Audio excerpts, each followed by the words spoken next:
दोस्तों नमस्कार। आप सभी का स्वागत है GK and current spot channel में। आज की इस वीडियो में हम लोग बात करने जा रहे हैं अप्रैल से लेकर के मई तक के जितने भी इंपॉर्टेंट क्वेश्चंस हैं करंट अफेयर्स के, वो लोग बात करने जा रहे हैं। तो चलिए वीडियो को स्टार्ट करते हैं। सबसे पहले इस प्रश्न की ओर बात करेंगे। तो क्या लिखा है प्रश्न में, चलिए पढ़ते हैं। पहला क्वेश्चन है कि कौन सा देश पाकिस्तान को MI-17 हेलीकॉप्टर इंजन और सहायक स्पेयर पार्ट्स की आपूर्ति कर रहा है। तो इसका आंसर होगा यूक्रेन। तो जी हाँ, इसका आंसर क्या होगा, यूक्रेन। क्यों है, अब इसके बारे में बात कर लेते हैं। तो यूक्रेन जो है पाकिस्तानी सेना को MI-17 हेलीकॉप्टर इंजन और सहायक स्पेयर पार्ट की आपूर्ति कर रहा है। MI-17 एक ऐसा सोवियत डिजाइन किया गया सैन्य हेलीकॉप्टर है जिसका उपयोग कर्मियों, कार्गो और उपकरणों को ले जाने के लिए किया जाता है। जी हाँ, इसके बाद पाकिस्तान अगले 3 महीनों में यूक्रेन को 155 मिलीमीटर की आर्टिलरी गोला बारूद राउंड की 3 खेप निर्यात करेगा। तो जब ये निर्यात करेगा तभी तो इसको दिया जा रहा है। तो ये क्वेश्चन भी हमारा हो गया। अब बढ़ते आगे। तो इस प्रश्न में आपसे क्या पूछ रहे हैं, सीमा सड़क संगठन का मुख्यालय कहाँ स्थित है। तो इसका आंसर होगा नई दिल्ली। नई दिल्ली। अब हम बात कर लेते हैं कि बीआरओ है क्या। तो बीआरओ का मतलब होता है बॉर्डर रोड ऑर्गेनाइजेशन, सीमा सड़क संगठन। मतलब भारत में एक ऐसा संगठन है जो सड़क का निर्माण करता है। ठीक है, जो भारतीय सशस्त्र बलों को सहायता प्रदान करता है और मैत्रीपूर्ण पड़ोसी देशों में सड़क नेटवर्क का विकास और रखरखाव करता है। अच्छा, इसकी हम बात कर लेते हैं कि इसका क्या मोटो क्या है। तो इसका मोटो है श्रमण सर्वम साधनम। श्रमण सर्वम साधनम यानी मेहनत से सब कुछ प्राप्त किया जा सकता है। तो इस प्रश्न में आपसे क्या पूछ रहे हैं, लोकपाल का स्थायी कार्यालय किस भारतीय राज्य केंद्र शासित प्रदेश में स्थित है। तो इसका आंसर होगा न्यू दिल्ली। देखिए, एक तो आप इससे पहचान सकते हैं कि भारतीय केंद्र शासित प्रदेश, तो केंद्र शासित प्रदेश तो ये कोलकाता भी नहीं, अहमदाबाद भी नहीं, मुंबई भी नहीं। केंद्र शासित प्रदेश कौन सा है, नई दिल्ली। ठीक है, इससे भी आप पहचान सकते हैं। बाकी तो आपको याद भी होना चाहिए कि भारतीय राज्य केंद्र शासित प्रदेश कौन सा है। तो लोकपाल, पहले मैं बात कर लेता हूँ लोकपाल होता क्या है। तो लोकपाल एक ऐसा व्यक्ति होता है जो उच्च सरकारी, जो हाई पोस्ट में बैठे हुए जितने भी ऑफिसर्स हैं, उच्च सरकारी पदों पर जितने बैठे हुए व्यक्ति हैं, उनके द्वारा किए जा रहे भ्रष्टाचार की शिकायतें सुनना और उन पर कार्रवाई करने के लिए बना होता है। समझ गए आप। अगर मान लीजिए आपसे ये पूछा जाएगा कि लोकपाल का कार्य क्या है, तो उसमें 4 ऑप्शन में से अगर ये वाला ऑप्शन मिल जाता है तो आप इसको ही सही करेंगे। और बात कर लेते हैं कि अभी का लोकपाल है कौन। तो अभी का लोकपाल है प्रदीप कुमार मोहंती। प्रदीप कुमार मोहंती अभी के लोकपाल हैं।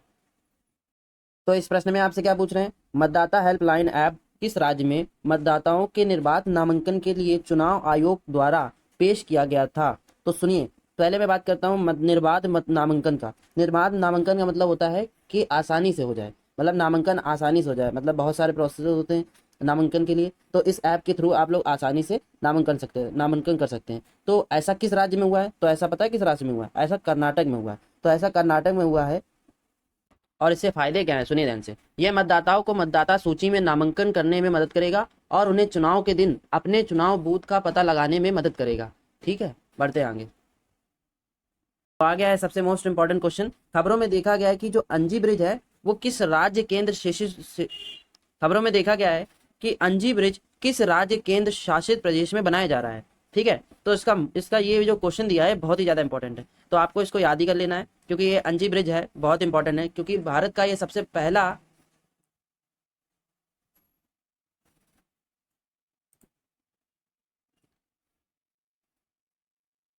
तो खबरों में देखा गया अंजी ब्रिज किस राज्य केंद्र शासित तो खबरों में देखा गया अंजी ब्रिज किस राज्य केंद्र शासित प्रदेश में बनाया जा रहा है। तो अगर इसके ऑप्शन में देखेंगे तो आपको खुद समझ में आ जाएगा कि इन तीनों ऑप्शन में से कोई भी ऑप्शन नहीं है। तो एक ही ऑप्शन है, केंद्र शासित प्रदेश कौन सा है, कश्मीर। जम्मू कश्मीर है, तो इसका आंसर जम्मू कश्मीर होगा। अब हम लोग बात करेंगे कि ये किस नदी के ऊपर बन रहा है। तो ध्यान से सुनिए। तो ये चेनाब नदी के सहायक नदी तो ये चेनाब नदी के सहायक नदी अंजी नदी के ऊपर बनाया जा रहा है। ठीक है, इस पुल की लंबाई कितनी है, तो इसकी पुल की लंबाई 725 मीटर है। इस पुल की लंबाई कितनी है, 725 मीटर है। ठीक है, और अब बात करें कि ये कहाँ पर बन रहा है, तो ये तो पता ही चल गया आपको, केंद्र शासित प्रदेश जहाँ पर हमने बात करी थी जम्मू कश्मीर, तो वहीं बन रहा है। ठीक है, और इसके और बात कर लेते हैं तो ये क्या करेगा, यह पुल उधमपुर को श्रीनगर के माध्यम से बारामूला से जोड़ने वाली 326 किलोमीटर की रेल लाइन का एक हिस्सा है, जो रेलवे के माध्यम से कश्मीर और भारत के जितने भी हिस्से हैं उनको जोड़ने का काम करेगा। ठीक है, तो और भी चीजें बात कर लेते हैं इसके बारे में। तो अगर इसका सबसे ज्यादा इंपॉर्टेंट क्वेश्चन अगर बन सकता है तो वो क्या बन सकता है कि ये पूछा जाएगा कि देश का पहला केबल आधारित रेल ब्रिज कहाँ पर तैयार हो रहा है। तो अगर ऐसा पूछा जाएगा कि देश का पहला केबल आधारित रेल ब्रिज कहाँ पे तैयार होता है, उसका तो आंसर होगा जम्मू कश्मीर। ठीक है, तो इस प्रश्न में आपसे क्या पूछ रहे हैं कि खबरों में देखा गया अंजी ब्रिज, क्या देखा गया, अंजी ब्रिज, खबरों में आ गया है कि अंजी ब्रिज किस राज्य केंद्र शासित प्रदेश में बनाया जा रहा है। तो भाई इसका तो आंसर बिल्कुल हमें सिंपली दिख गया है कि ये तो केंद्र शासित प्रदेश है ही नहीं, ये भी नहीं है, ये भी नहीं है, तो बस एक ही है, जम्मू कश्मीर। जम्मू कश्मीर मतलब जम्मू कश्मीर में यही अंजी ब्रिज बनाया जा रहा है। अब ये इम्पोर्टेंट क्यों है, ये जो अंजी ब्रिज है वो इम्पोर्टेंट इसलिए है क्योंकि ये देश का, अपने भारत देश का सबसे पहला केबल पर आधारित, मतलब केबल पर आधारित रेल ब्रिज बनाया जा रहा है। ठीक है, तो इसलिए ये ज़्यादा इम्पोर्टेंट हो रहा है क्योंकि ये भारत का सबसे पहला केबल आधारित रेल ब्रिज है, जिसकी कुल लंबाई 725 जिसकी कुल लंबाई 725 मीटर है। और बात करें तो ये क्या करेगा, देखो ध्यान से, यह पुल क्या करेगा, यह पुल उधमपुर को श्रीनगर के माध्यम से बारामूला से जोड़ने वाली 326 किलोमीटर की रेल लाइन का एक हिस्सा है, जो रेलवे के माध्यम से कश्मीर और शेष भारत के बीच एक महत्वपूर्ण संपर्क है। तो इस प्रश्न में आपसे क्या पूछ रहे हैं कि SAF का फुल फॉर्म क्या है। तो SAF का फुल फॉर्म क्या है, तो इसका फुल फॉर्म होगा सस्टेनेबल एविएशन फ्यूल। इसका ऑप्शन होगा B option is the correct answer. तो इसका फुल फॉर्म ने आपको बता दिया। अब हम बात करेंगे कि सस्टेनेबल एविएशन फ्यूल होता क्या है।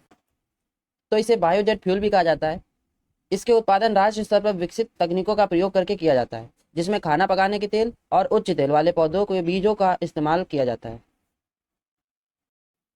तो इस प्रश्न में आपसे क्या पूछ रहे हैं, परिवहन सुरक्षा प्रशासन किस देश से संबंधित है। तो इसका आंसर होगा USA।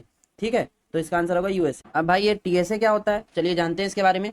परिवहन सुरक्षा प्रशासन अमेरिका के आंतरिक सुरक्षा विभाग की एक एजेंसी है, जो अमेरिका के भीतर और उससे जुड़ने वाली परिवहन प्रणालियों की सुरक्षा के लिए जिम्मेदार है। भारत सरकार भी इस परिवहन सुरक्षा प्रशासन यानी TSA के समान ही एक एकीकृत हवाई अड्डे की सुरक्षा के निर्माण पर विचार कर रही है। ठीक है, तो बढ़ते आगे। फुल फॉर्म इसका इंपॉर्टेंट है, TSA का फुल फॉर्म याद रखना। TSA का फुल फॉर्म होता है ट्रांसपोर्टेशन सिक्योरिटी एडमिनिस्ट्रेशन। ठीक है, ये फुल फॉर्म भी पूछा जा सकता है। तो इस प्रश्न में आपसे क्या पूछ रहे हैं कि किस राज्य या केंद्र शासित प्रदेश ने आदर्श कॉलोनी पहल शुरू की है। तो इसका आंसर होगा उड़ीसा।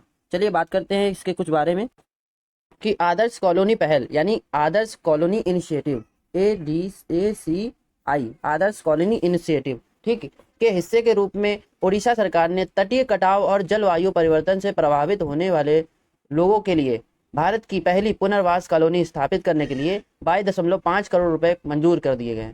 तो केंद्रपाड़ा जिले के सतभाया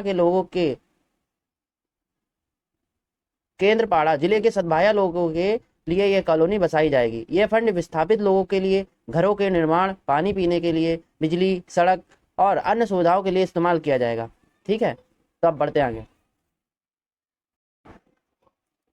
तो इस प्रश्न में आपसे क्या पूछ रहे हैं कि त्रिशूरपुरम महोत्सव किस राज्य या केंद्र शासित प्रदेश में मनाया जाता है। तो इसका आंसर होगा केरल यानी केरला। ठीक है, अब बात कर लेते हैं कि ये क्या है। तो सुनिए ध्यान से, त्रिशूरपुरम महोत्सव एक 3 दिवसीय त्योहार है, जो हाथियों की परेड पंचवद्यम के लिए प्रसिद्ध है। ठीक है, हाथियों की परेड इसमें होती है और ये 3 दिनों का ये त्योहार होता है। तो यह हर साल त्रिशूर के वडकुनाथन मंदिर में मनाया जाता है, वहीं पे आयोजित किया जाता है। और ये केरल में एक महत्वपूर्ण मंदिर उत्सव है, जो 200 वर्षों से अधिक से मनाया जाता है। ठीक है, बढ़ते आगे। तो अब आ गया है स्टैटिक का मोस्ट इंपॉर्टेंट क्वेश्चन कि पैब्लो पिकासो किस देश के प्रसिद्ध चित्रकार थे। तो इसका आंसर होगा फ्रांस।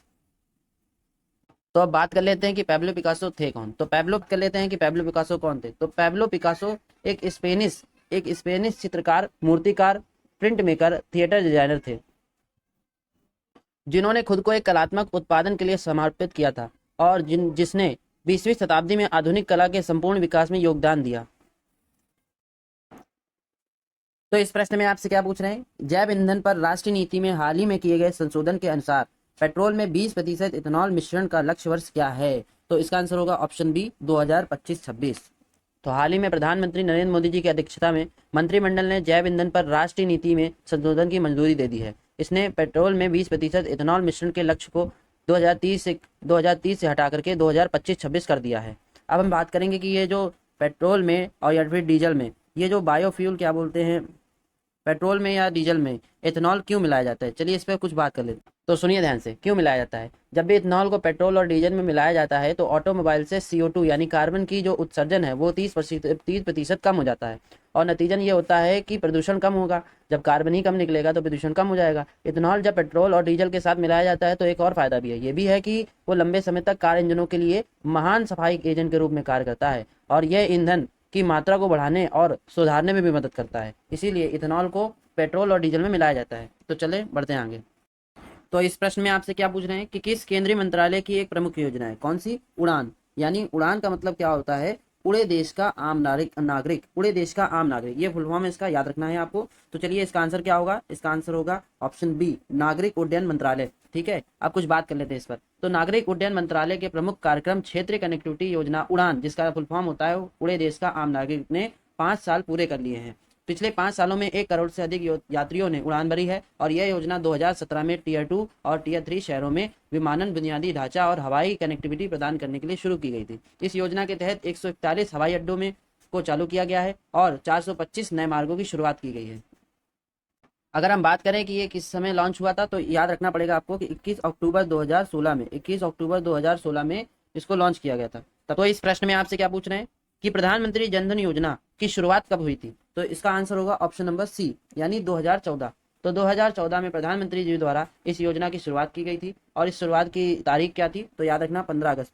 तो 15 अगस्त 2014 को प्रधानमंत्री जी द्वारा इस योजना की शुरुआत की गई थी। इस योजना से हुआ क्या था? सुनिए ध्यान से। प्रधानमंत्री योजना सरकार द्वारा वित्तीय समावेशन के क्षेत्र में उठाया गया ये क्रांति कदम था। इस योजना के तहत भारत सरकार द्वारा के प्रत्येक परिवार को बैंकिंग सेवा से जोड़ना था। तो इस प्रश्न में आपसे क्या पूछ रहे हैं कि किस भारतीय राज्य केंद्र शासित प्रदेश ने देश का पहला वर्चुअल स्कूल लॉन्च किया है? तो इसका आंसर होगा नई दिल्ली। तो हाल ही में दिल्ली के मुख्यमंत्री अरविंद केजरीवाल ने दिल्ली मॉडल वर्चुअल स्कूल नामक देश का पहला वर्चुअल स्कूल लॉन्च किया है, जिसमें पूरे भारत के छात्र कक्षा 9 से 12वीं तक के प्रवेश ले पाएंगे।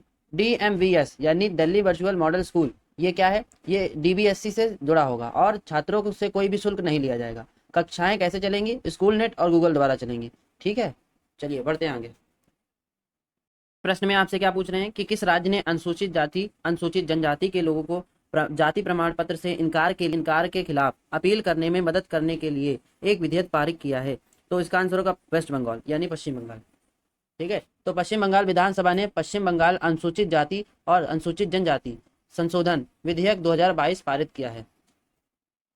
इससे क्या होगा? अगर किसी को जाति प्रमाण पत्र बनवाने में या दिक्कत हो रही है, जैसे कि रद्द हो रहा है या फिर अस्वीकार हो रहा है, तो उसके खिलाफ क्या हो सकेगी? अपील हो सकेगी। तो सरकार के लिए अपील कर सकेंगे कि मेरा जाति प्रमाण पत्र रद्द क्यों हो रहा है या फिर अस्वीकार क्यों हो रहा है। तो आज के लिए बस इतना ही, मिलते हैं अगली वीडियो में, तब तक के लिए गुड बाय।